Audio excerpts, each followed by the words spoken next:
Buenos días, jóvenes de octavo grado. Es un gusto poderles saludar en este fin de semana. Espero que todos se encuentren muy bien. En la asignatura de Ciencias Naturales vamos a estudiar el tema 2, los ecosistemas. A continuación, les presento una imagen con un ecosistema. Por favor, analícenla. En la imagen, nosotros vemos un ecosistema en la parte superior de la misma. En el ecosistema, nosotros vemos que hay varios tipos de plantas, hay varios tipos de animales, entre felinos, herbívoros y aves. También nosotros observamos que hay agua, hay rocas, hay posible viento por el vuelo de las aves, hay suelo y hay luz solar. Todo ecosistema va a estar constituido por dos componentes, el biotopo y la biocenosis. El biotopo es el espacio físico, donde vamos a encontrar energía solar, rocas, precipitaciones, temperatura, suelo, presión y viento. Y la biocenosis es la comunidad vida, es decir, todos los seres vivos y las relaciones que establecen entre ellos. Tanto el biotopo como la biocenosis van a establecer relaciones entre ellas. Es decir, en un ecosistema van a haber relaciones entre el medio físico entre los seres vivos. Repito, en un ecosistema van a haber relaciones entre el medio físico y los seres vivos. Es importante que ustedes manejen los siguientes términos. La ecología es la ciencia que se encarga de estudiar las relaciones que existen entre los seres vivos y el entorno. Los seres vivos se refiere a los factores bióticos y el entorno se refiere a los factores abióticos. Es decir, los factores bióticos son todos los organismos vivos y los factores abióticos son todos los elementos no vivos. El ecosistema está constituido por todos los factores bióticos y los factores abióticos. Estos forman una unidad o sistema biológico completo, tomando en cuenta las relaciones que se establecen entre los factores bióticos y los abióticos. Un ejemplo de un ecosistema es un bosque. El bosque de la tigra es un ecosistema. Encontramos pinos, encontramos roca, encontramos agua, encontramos animales, encontramos hongos y encontramos luz solar. Un río o lago también es un ecosistema. El lago de Yohoa es un ecosistema. Ahí encontramos agua, encontramos luz, encontramos peces, animales, etc. El biotopo es el espacio físico que posee las condiciones tanto químicas o físicas para que se pueda desarrollar los seres vivos. Para que se puedan desarrollar los seres vivos. La biocenosis es el espacio biológico que está constituido por todos los seres o los organismos vivos que se desarrollan en el biotopo. Organismos vivos, plantas, animales, hongos, seres humanos, bacterias, etc. Cuando se agrupan individuos de la misma especie para vivir en un mismo lugar, se forma una población. Ejemplo de población, manada de lobos, manada de leones, poblaciones de pino, una gran mancha de salmón, etc. Y al momento que se agrupan diferentes poblaciones de distintas especies, forman una comunidad. Repito, una comunidad es el conjunto de poblaciones de diferentes especies que viven en un lugar determinado. Y la comunidad forma la biocenosis. El ejemplo de una comunidad es una gran montaña, donde encontramos poblaciones de hormigas, poblaciones de pino o poblaciones de venado, entonces, y que viven en el mismo lugar, ahí se está formando una comunidad. En los ecosistemas hay dos tipos de factores, o los ecosistemas están constituidos por dos factores, los factores bióticos y los factores abióticos. Los factores bióticos son todos los organismos vivos dentro de un ecosistema y que estos interactúan entre sí. Y los factores abióticos son los componentes que determinan el espacio físico donde habitan todos los organismos vivos. Los factores abióticos son los que no tienen vida y entre ellos están la humedad, el relieve, el oxígeno, la luz, el pH, el clima, etc. Los factores bióticos dentro de un ecosistema se clasifican en productores o autótrofos, consumidores o heterótrofos y descomponedores. Ahí están las imágenes. Los productores son las plantas porque son organismos capaces de producir su propio alimento a partir de la captación de la luz solar y sustancias inorgánicas como dióxido de carbono, agua y sales minerales. Los consumidores o heterótrofos no pueden producir su propio alimento, así que se tienen que alimentar de otros organismos vivos. Y los descomponedores, pues son los que se alimentan de materia orgánica en descomposición, y entre ellos están los hongos, levaduras, bacterias. Bien, dentro de los ecosistemas existen lugares específicos donde viven los organismos. Ese lugar se llama hábitat. Un hábitat es el lugar natural donde habita cada organismo y en el cual existen las condiciones favorables para vivir y reproducirse. Ejemplo de algunos hábitats. El hábitat de un león es la sabana. El hábitat de una bacteria pueden ser las uñas de su mano o el ombligo, o puede ser un charco. El hábitat del colibrí esmeralda es el bosque seco tropical. Y el hábitat de pingüinos es en la región polar. El hábitat de un oso polar es el polo norte o el polo sur, etc. También existen otros tipos de hábitat como los ríos, lagos, pantanos, etc. Encontramos tres tipos de ecosistemas. Los ecosistemas acuáticos, los ecosistemas terrestres y los ecosistemas mixtos. Los ecosistemas acuáticos son aquellos que se desarrollan en el agua. Y nosotros podemos encontrar los ecosistemas acuáticos de agua dulce y de agua salada. De agua dulce, pues hablamos de ríos, quebradas o lagos. Y de agua salada hablamos de los mares. Los ecosistemas terrestres son aquellos que se desarrollan en la superficie de la Tierra. Entre ellos tenemos los desiertos, selvas, bosques, matorrales, etc. Y los ecosistemas mixtos, pues son aquellos donde se juntan la tierra y el agua y existe una zona de transición entre ambientes terrestres y acuáticos. Dentro de ellos tenemos las marismas saladas, los pantanos, los humedales y las selvas de manglares. Dentro de los ecosistemas, todos los organismos interactúan y se relacionan entre sí.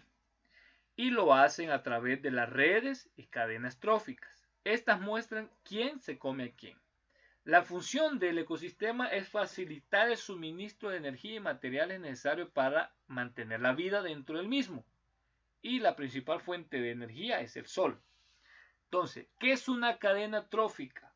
Es la secuencia de organismos o eslabones donde cada uno constituye el alimento del otro. También revela la cantidad de nutrientes o la cantidad de energía que fluye de un eslabón a otro. Aquí tenemos una cadena trófica donde encontramos una planta, una mariposa, una rana y una serpiente. Entonces, la planta le va a servir de alimento a la mariposa le va a servir de alimento a la rana y la rana le va a servir de alimento a la serpiente. Entonces, la planta le va a proveer materia y energía a la mariposa le va a proveer materia y energía a la rana y la rana le va a proveer de materia y energía a la serpiente. La red estrófica. Bueno, la red estrófica es como una combinación de varias cadenas tróficas. Es una red compleja de cadenas interconectadas. En fin, en sí no define por completo las características de un ecosistema porque cada organismo tiene su dieta alimentaria y puede variar constantemente. Tenemos una red trófica acuática y tenemos una red trófica terrestre. Acá nosotros podemos observar que el fitoplancton puede ser comido por el mejillón o puede ser comido por la lapa. O sea que este le va a proveer energía al mejillón o a la lapa, dependiendo de quién se la coma, ¿no?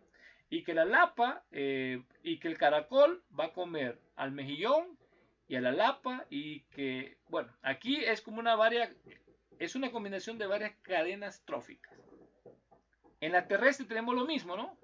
Tenemos los productores que serían las hojas, las hierbas, pues las hojas puede ser comido por el escarabajos o la lombriz terrestre y que los escarabajos y la lombriz terrestre van a ser comida por estos pájaros. Estos pájaros van a ser comidas por las serpientes o por los búhos o por el zorro. Entonces ahí vemos las opciones de cómo unos organismos vivos le proveen energía a distintos animales.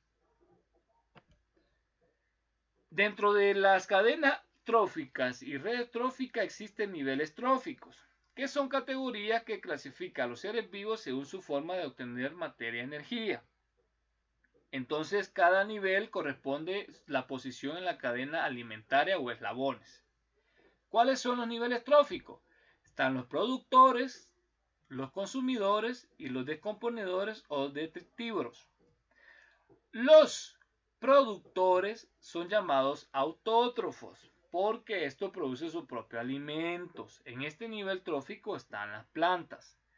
Los consumidores son llamados heterótrofos porque se alimentan de otros organismos.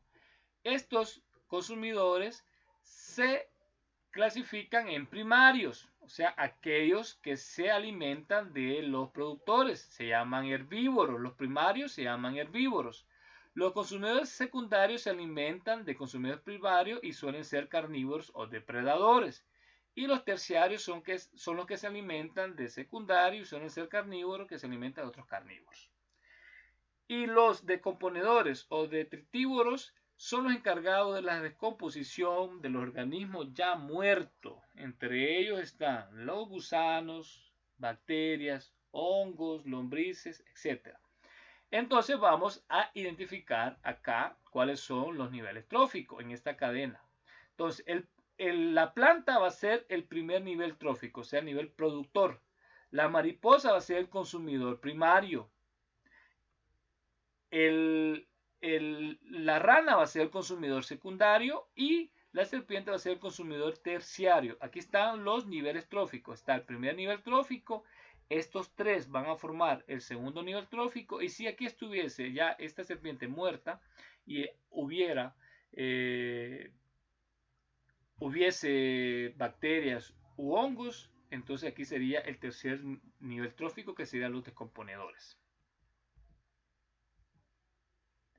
Bien, la biomasa. Bueno, la biomasa es la cantidad de materia que se acumula en un individuo, nivel trófico, población o ecosistemas.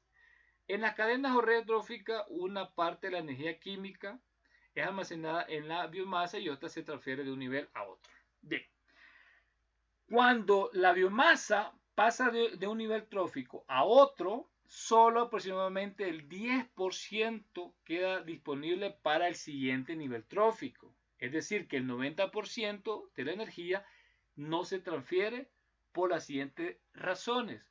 Porque alguno de esos 90% se disipa en calor, la otra porque queda acumulada en pelo, hueso, cáscara, que esas no pueden ser digeribles por otros organismos, o porque queda en forma de energía acumulada en los excrementos, en la orina, etc.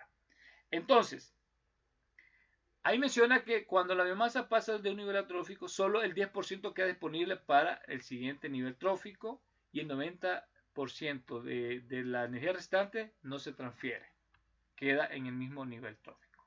Y aquí lo vamos a explicar. La pirámide de energía son diagramas de flujo de energía que ilustran las tasas y eficiencia de transferencia de un nivel trófico a otro. Entonces, un ecosistema funciona mientras hay flujo de energía dentro de un nivel trófico a otro. Si esto no ocurriera, entonces no funcionaría un ecosistema. Para que un ecosistema funcione, tiene que haber flujo de energía de un nivel trófico a otro. Y aquí menciona que el sol es la principal fuente de energía que llega a los productores y consumidores hasta llegar a los descomponedores. Veamos. El primer nivel trófico están los productores. Entonces, parte de la energía de los productores se disipa en calor. Otros invierten en crecimiento, mantenimiento y órganos de reserva. Y solo queda un porcentaje, como el 10%, que se puede transferir al siguiente nivel trófico. El siguiente nivel trófico son los consumidores. Parte de esa energía se disipa en calor o la utilizan para el crecimiento y el mantenimiento del cuerpo y queda un porcentaje menor disponible para el siguiente nivel. Y entonces la energía, el siguiente nivel trófico son los consumidores secundarios. Pasa lo mismo. Parte de la energía de este nivel trófico se disipa en calor o lo utiliza en crecimiento y mantenimiento y solo queda un porcentaje menor que se va a transferir al siguiente nivel. Y por último llega a los consumidores terciarios, que ahí es donde termina ya la transferencia de materia y de energía. Asignación número 2. Van a elaborar un mapa conceptual del tema los ecosistemas. Yo aquí ya se lo doy iniciado. Entonces yo ya le doy el formato o la forma como ustedes lo pueden hacer. Ya se los doy iniciado, entonces ustedes solo tienen que terminar. Elabore un mapa conceptual de los ecosistemas. Aquí están. Entonces ustedes solo deben de completarlo. La siguiente asignación es que van a elaborar una cadena trófica acuática y una terrestre. Y van a elaborar también una red trófica acuática y una terrestre. Es decir, van a hacer dos cadenas tróficas, una acuática y una terrestre. Y van a hacer dos redes tróficas, una acuática y una terrestre. Y deben de escribir su nombre completo, curso y sección en todas las páginas de su tarea, por favor. Y no olvides, te queremos estudiando en casa. Cualquier duda o consulta, me escriben, por favor.